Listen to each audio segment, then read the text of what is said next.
ಪಟ್ ಅಂತ ರೆಡಿಯಾಗುವಂಥ tomato rice ಅಥವಾ ಟೊಮೆಟೊ ಬಾತ್ನ ಹೇಗೆ ಮಾಡೋದು ಅಂತ ನೋಡೋಣ. ಒಂದು ಮಿಕ್ಸಿ ಜಾರಿಗೆ 3ರಿಂದ 4 ಟೊಮೆಟೊನ ಕಟ್ ಮಾಡಿ ಹಾಕ್ಕೊಂಡು ಪೇಸ್ಟ್ ಮಾಡ್ಕೊಳ್ಳಿ. ನೀರು ಹಾಕಿಬಿಡಿ, ಹಾಗೆ ಪೇಸ್ಟ್ ಮಾಡ್ಕೊಳ್ಳಿ. ನಂತರ ಒಂದು ಪ್ಯಾನ್ಗೆ ಇಲ್ಲಿ ಎಣ್ಣೆ ಹಾಕ್ಕೊಂಡಿದ್ದೀನಿ. ಎಣ್ಣೆ ಬಿಸಿ ಆದಮೇಲೆ ಇಲ್ಲಿ ಜೀರಿಗೆನ ಹಾಕ್ತಾಯಿದ್ದೀನಿ. ಜೀರಿಗೆ ಚಟಪಟ ಅಂದಮೇಲೆ ಇಲ್ಲಿ ಕಡಲೆಬೇಳೆನ ಹಾಕ್ತಾಯಿದ್ದೀನಿ. ಇದೆಲ್ಲ ಚೆನ್ನಾಗಿ ಫ್ರೈ ಮಾಡ್ಕೋಬೇಕು.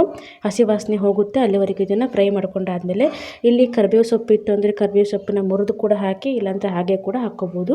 ನಾನು ಹಾಗೆ ಕರಿಬೇವು ಸೊಪ್ಪನ್ನು ಹಾಕ್ತಾಯಿದ್ದೀನಿ. ಇದನ್ನು ಚೆನ್ನಾಗಿ ಫ್ರೈ ಮಾಡ್ಕೊಂಡಾದ್ಮೇಲೆ ಒಂದು ಮೀಡಿಯಂ ಗಾತ್ರದ ಈರುಳ್ಳಿನ ಸಣ್ಣದಾಗಿ ಕಟ್ ಮಾಡ್ಕೊಂಡಿದ್ದೀನಿ, ಅದನ್ನು ಹಾಕಿದ್ದೀನಿ. ಈಗ ಇದನ್ನು ಫ್ರೈ ಮಾಡ್ಕೋಬೇಕು ಜೊತೆಯಲ್ಲಿ. ನೋಡಿ, ಈ ರೀತಿಯಾಗಿ ಸಣ್ಣ ಉರಿಯಲ್ಲಿ ಫ್ರೈ ಮಾಡ್ಕೊಳ್ಳಿ.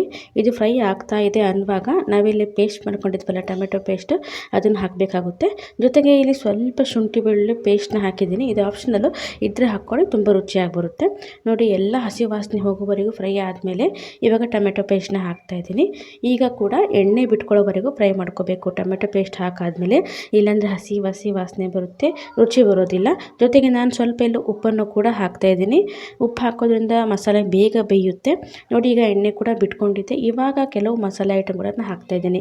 ನಾನು ಹಾಕ್ತಾಯಿದ್ದೀನಿ ಸ್ವಲ್ಪ ಖಾರದ ಪುಡಿ, ಸ್ವಲ್ಪ ಅರಿಶಿನ ಪುಡಿ, ಸ್ವಲ್ಪ ಚಿಟಿಕೆಯಷ್ಟು ಇಲ್ಲಿ ಧನಿಯಾ ಪುಡಿ, ಹಾಗೂ ಚಿಟಿಕೆಯಷ್ಟು ಇಲ್ಲಿ ಗರಂ ಮಸಾಲ ಪೌಡ್ರನ್ನ ಹಾಕಿದ್ದೀನಿ.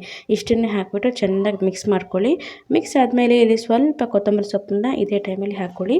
ಯಾಕಂದರೆ ಮಸಾಲೆಗೆ ಚೆನ್ನಾಗಿ ಹೀರ್ಕೊಳ್ಳುತ್ತೆ, ಒಂಥರ ಫ್ಲೇವರ್ ಚೆನ್ನಾಗಿ ಬರುತ್ತೆ. ಆದ್ದರಿಂದ ನೋಡಿ, ಕೊತ್ತಂಬರಿ ಸೊಪ್ಪು ಹಾಕಾದ್ಮೇಲೆ ಮತ್ತೆ ಇದನ್ನು ಚೆನ್ನಾಗಿ ಮಿಕ್ಸ್ ಮಾಡಿಕೊಂಡು ನಾವು ಮಾಡಿಟ್ಟಿರುವಂಥ ಬಿಸಿ ಬಿಸಿ ಅನ್ನನ ಇದಕ್ಕೆ ಸೇರಿಸಿ ಕಲಿಸ್ಬಿಟ್ರೆ ಸಿಂಪಲ್ಲಾಗಿ ರುಚಿಯಾದ ಟೊಮೆಟೊ ಬಾತ್ ಅಥವಾ ಟೊಮೆಟೊ ರೈಸ್ ರೆಡಿ ಆಗುತ್ತೆ. ಬೆಳಗ್ಗೆ ಟಿಫನ್ನಿಗೆ ಅಥವಾ ಮಧ್ಯಾಹ್ನ ಟಿಫನ್ನಿಗೆ ಈ ರೀತಿ ಮಾಡ್ಕೋಬೋದು. ತುಂಬ ಸಿಂಪಲ್ಲಾಗಿ ಮಾಡ್ಬೋದು ಹಾಗೂ ತುಂಬಾ ಬೇಗ ಆಗುತ್ತೆ. ನೋಡಿ, ಈ ರೀತಿ ನೀವು ಕೂಡ ಮಾಡ್ಕೊಳ್ಳಿ ಅಂತ ಹೇಳ್ತಾ ವಿಡಿಯೋ ನೋಡೋದಕ್ಕೆ ತಮ್ಮೆಲ್ಲರಿಗೂ ತುಂಬ ಹೃದಯದ ಧನ್ಯವಾದಗಳು. ಬಾಯ್ ಬಾಯ್.